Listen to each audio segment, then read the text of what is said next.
Olá, eu sou a professora Meg e hoje nós vamos falar sobre a desregulação emocional no autismo e estratégias para professores trabalharem na educação infantil. Se você já presenciou uma situação em sala de aula em que uma criança com autismo teve uma crise de desregulação emocional e você paralisou sem saber como agir, respira.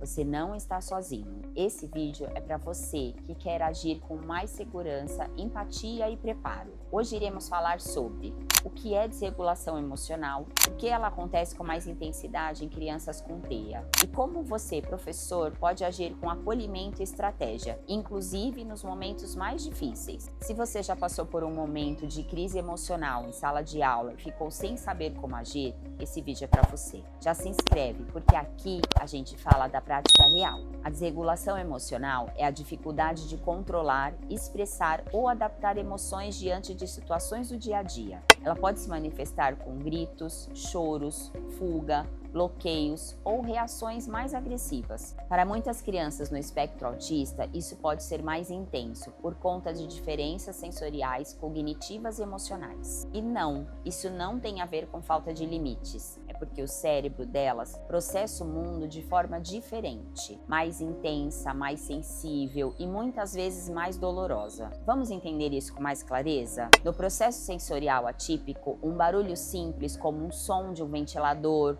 ou de uma carteira arrastando pode ser insuportável. A criança não está fazendo drama, ela está tentando sobreviver ao excesso de estímulo. Na comunicação emocional, muitas vezes ela consegue dizer o que está sentindo e quando não consegue verbalizar, ela expressa com o corpo, grita, chora, foge, agride ou se fecha. Na rigidez cognitiva, qualquer mudança na rotina, por menores que pareçam, pode gerar pico de ansiedade. Trocar a ordem das atividades, mudar de sala ou até usar um material novo sem previsibilidade pode ser um gatilho. E há também diferenças neurobiológicas reais, confirmadas por estudos científicos. Regiões do cérebro, como a amígdala, que funciona como um alarme emocional, e o córtex pré-frontal, que ajuda a frear as reações, têm um funcionamento diferente no TEA. Isso significa que o sistema nervoso entra em hiperativação mais rápida e tem mais dificuldade para se reorganizar. Ou seja,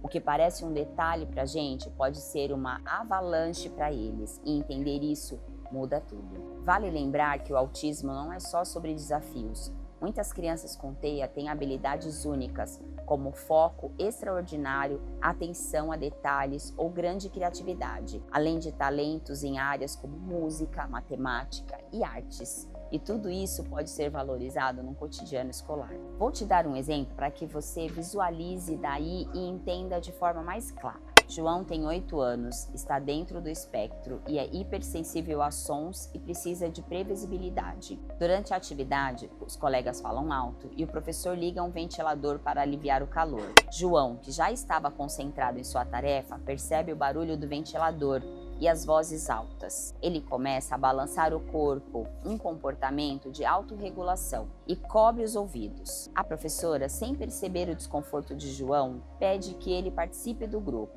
João não consegue expressar que está sobrecarregado e, em vez disso, joga os lápis no chão, grita e se recusa a continuar a atividade. Ele parece muito agitado e não responde aos pedidos para se acalmar. Parece raiva, mas é sobrecarga.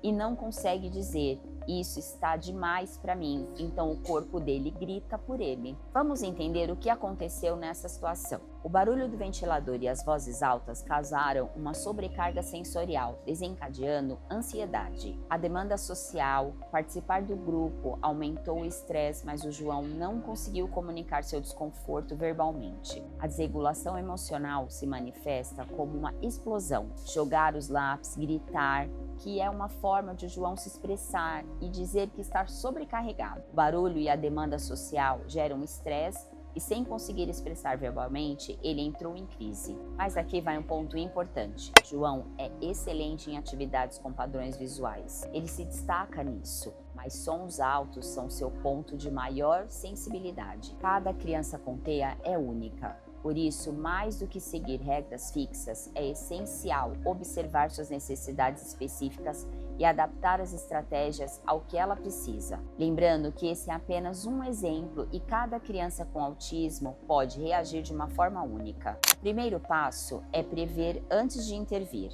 Crie rotinas com apoio visual, quadros com imagens ou cartões com a ordem das atividades. Use alertas de transição. João, daqui 5 minutos vamos guardar os brinquedos. Adapte o ambiente. Reduza ruídos, evite luzes fortes. Deixe um espaço mais tranquilo para pausas. E, se possível, tenha um cantinho calmo, com faixas, almofadas, objetos táteis, algo que o aluno reconheça como um lugar de segurança. Na educação infantil, esses pequenos ajustes fazem toda a diferença. A autorregulação se ensina com antecedência. Respiração profunda, contar até 5, apertar uma bolinha, nomear emoções com cartões visuais. Mas atenção! Essas estratégias só funcionam se forem praticadas em momentos de calma. Na hora da crise, o cérebro da criança não consegue aprender, ele apenas reage. Se a crise já começou, o seu papel é regular, não controlar. Use voz calma e baixa,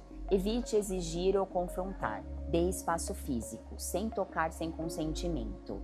Redirecione para o cantinho calmo. Deixe a criança respirar, se reorganizar. Não minimize, não ignore e não leve para o lado pessoal. Qual foi a situação mais desafiadora que você já viveu nesse sentido? Compartilha comigo aqui nos comentários. Trocar vivências também é uma forma de aprender. Quando a criança se acalmar, converse de forma leve e sem julgamento. Se ela souber verbalizar, pergunte como se sentiu. Se não, use cartões de emoções. Reforce positivamente as boas escolhas. Por exemplo, você procurou um cantinho calmo sozinho? Isso foi incrível. Lembre-se, a reconstrução do vínculo também educa.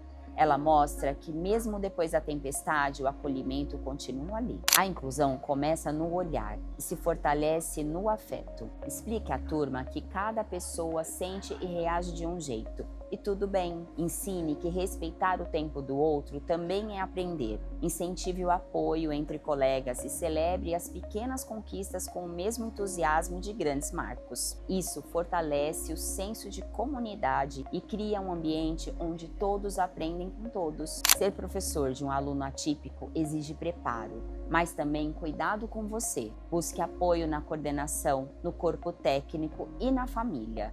Não se isole, converse, compartilhe, peça ajuda. Invista em formação continuada e busque informações. Você não precisa saber tudo, mas precisa saber o essencial para lidar com o aluno com respeito, empatia e intencionalidade pedagógica. E se você quer atuar com mais segurança na inclusão escolar, a licenciatura em Educação Especial é um caminho estratégico. Na R2, a gente acredita que o professor que se antecipa se destaca e que se prepara com consciência transforma vidas, inclusive a própria. A inclusão não se improvisa, ela se aprende. Por isso, se você quer continuar se desenvolvendo como educador e construir uma carreira sólida com propósito, já se inscreve no canal.